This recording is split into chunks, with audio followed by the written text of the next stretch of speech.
welcome to the first tutorial in this HTML and CSS Basics series. We'll start off by mentioning this lovely online code editor called Codepen and available on codepen.io. It's pretty easy to get started. You can start coding by clicking this button immediately without even logging in, but I suggest you sign up, which is a really quick process, so that way you can also save your work inside this online code editor. Once you open it, you'll be greeted with an untitled pen, that's what they call it, and then you can click anywhere inside HTML and type something, and that something is going to be shown in this preview panel on the left hand side. And if you want to switch the way these are organized, you can click on change view, and maybe you prefer it to look like this or like that. Is the same thing really.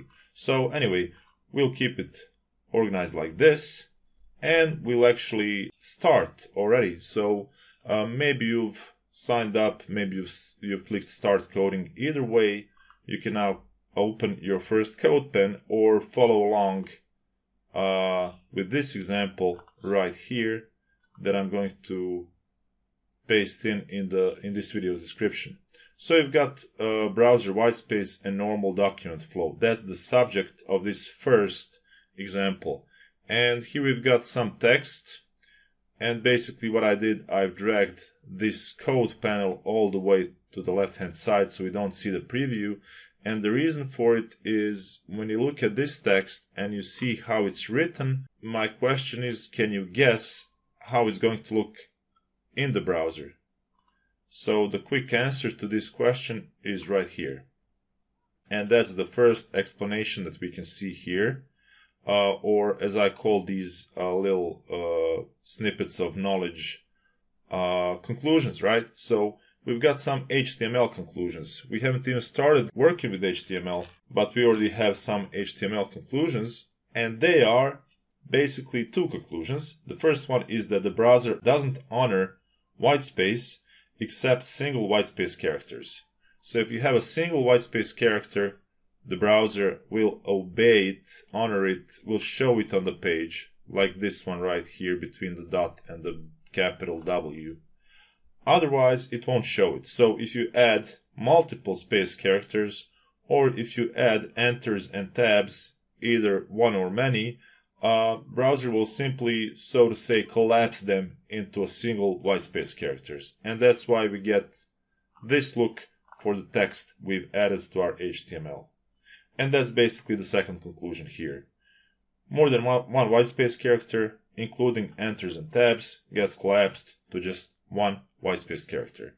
So that's the first thing to understand about HTML and the way that browsers show text that they find inside HTML files. Alright, so the second example is a little bit more detailed and has some more additional stuff and answers the following question.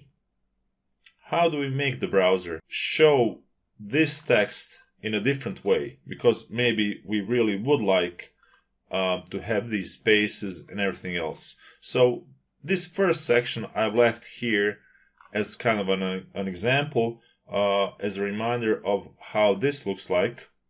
But notice the text under this first section here. And we have three sentences that are repeating. We have the first sentence that says it doesn't honor enters and tabs. And then we've got additional two sentences with exactly the same text, but they are styled differently. They look differently. The font size is bigger and so on. So why is that the case? Well, the reason for this is that H6 is a tag name, so-called tag, and /H6 is a closing tag. So we open and close HTML tags around a piece of text that we want to make look different. And that's what's called markup.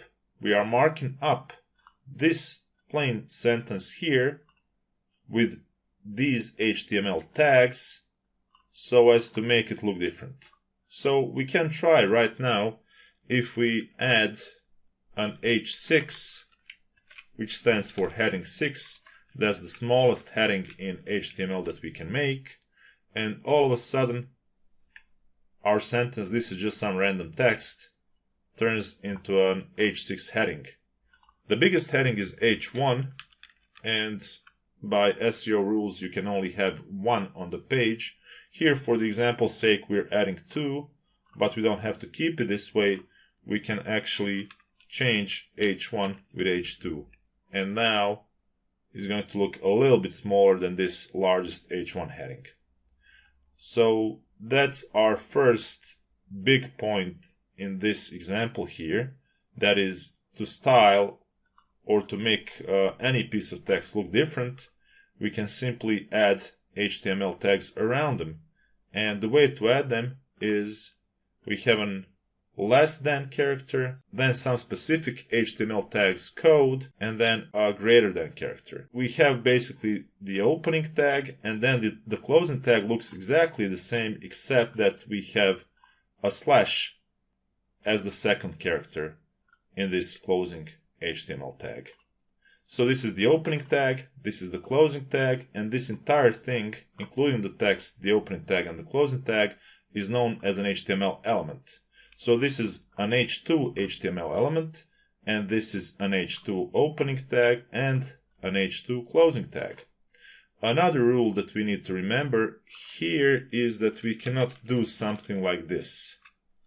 For example, we open a P for paragraph and then we close it after H2. This is simply not correct. So the only way to add additional tags is to nest them inside one another, like this.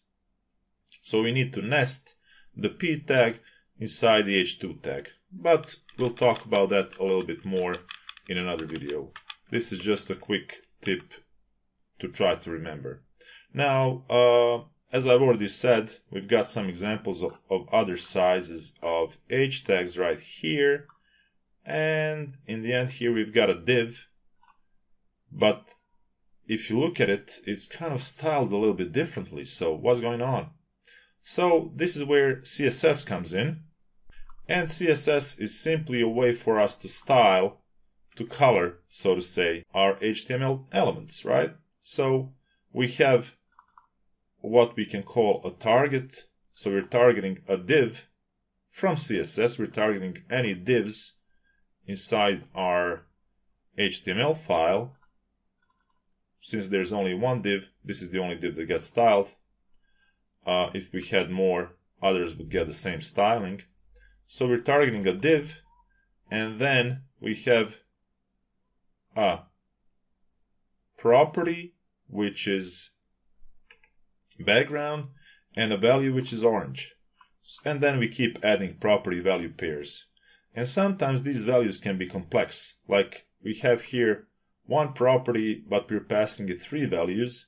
And I've put this here on purpose so as to demonstrate that we can have one property and one value, or one property and multiple values. And this is kind of like some shorthand syntax in CSS.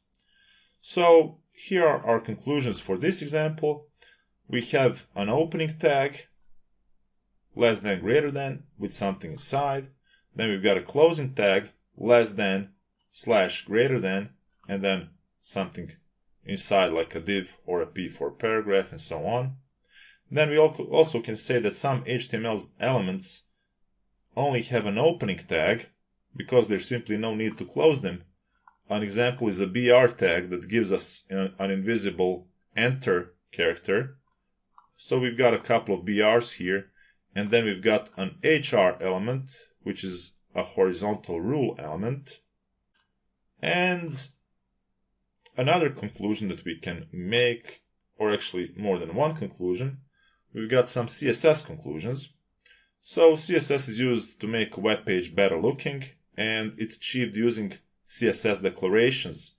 And this is sort of a formula for CSS declaration. We can specify our target, or as we formally say in CSS a selector. So it's a selector. And then we've got one or more property value pairs. It can be written just like this, or it can be written like what we've just seen, with two or more than two property value pairs. So in our example here, the first target is the div element, the first property is the background and the value is orange, and the second is the border and the value is 1 pixel solid tomato.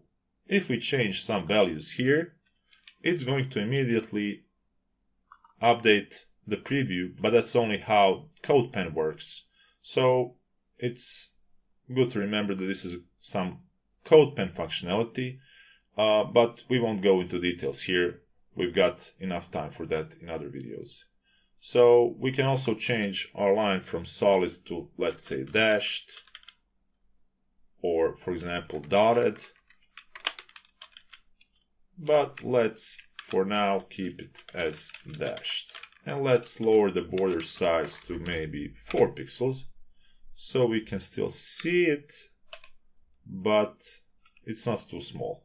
Alright, so we're keeping it at 4 pixels and solid. Alright, that's it for this video. Let's just add another simple value that's very often used in various CSS properties, and that's the none value. And when we say border none, we don't have any border. If we set background none, we wouldn't have any background, and this is actually how our divs look like when we don't style them. So let's update this to what it was before, and that's it. In the next video, we'll discuss normal document flow.